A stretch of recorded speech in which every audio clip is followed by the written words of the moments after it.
Have you ever felt it? That strange ache of loneliness, even in a crowded room. That feeling that you're on the outside looking in. Or how about that gut punch of being left out of a plan that just sticks with you for days? It's easy to write those moments off as being too sensitive.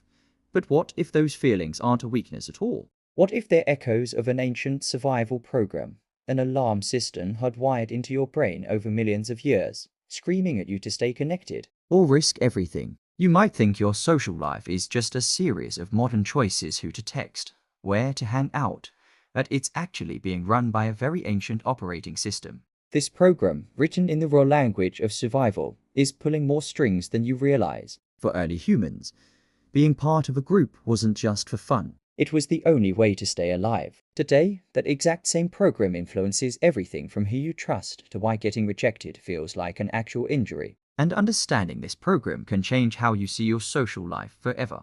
Deep down, your brain's main job is simple: keep you alive. For a species like ours, not the strongest, fastest, or toughest survival meant one thing: banding together. For our ancestors, life on the edge of the social circle was dangerous and often deadly. Cooperation was everything. It meant protection from predators, sharing food, and raising vulnerable children. Being kicked out was basically a death sentence. Because of this, your brain evolved a brilliant alarm: loneliness. Loneliness isn't a character flaw. It's a biological signal, just like hunger or thirst. It is a deeply uncomfortable feeling designed to push you to repair and maintain the social connections you need for survival. When you feel lonely, your brain isn't just a little sad. It's entering a state of high alert. It can even trigger a fight or flight response, making you hyper-aware of social threats because your ancient programming is screaming, "This is an emergency." So, if connection is that critical, how do we decide who to let in?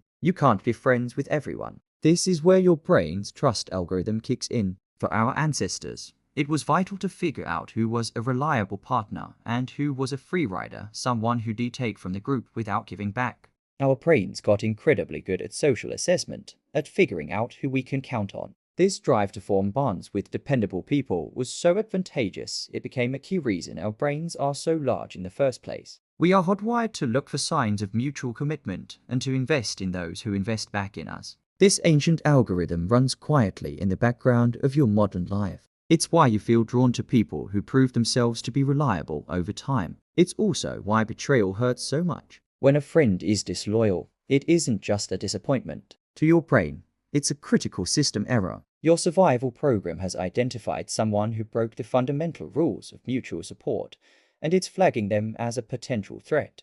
This brings us to one of the most powerful, and often painful, parts of the program: the threat detection system. Why does social rejection from a breakup to being ignored in a group chat hurt so badly? The answer is pretty shocking. To your brain, social pain and physical pain have a lot in common.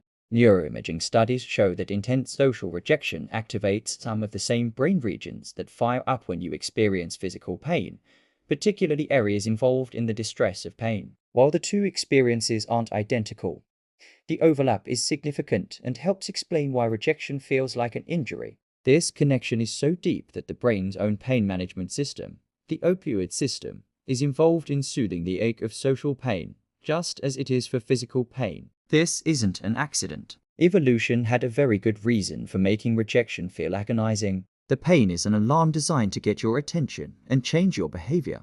For our ancestors, any action that led to being pushed out of the group was a direct threat to survival. By making social exclusion feel as bad as a broken leg, the brain made sure we would do almost anything to avoid being cast out. That sting you feel from being left out. It's a feature, not a bug, a powerful evolutionary echo, warning you of what was once the ultimate danger. So, your social world is constantly being shaped by these ancient forces, a deep biological need to belong, a sophisticated algorithm for choosing your allies, and a threat detection system that makes rejection feel like a physical wound. That anxiety you feel before meeting new people, or the profound ache of a broken friendship, isn't you being weak. It is a testament to a powerful survival program that has kept our species alive for millions of years. This program was built for a world where survival depended on your place within interdependent groups, where every relationship could be a matter of life and death. Understanding this doesn't make the feelings disappear,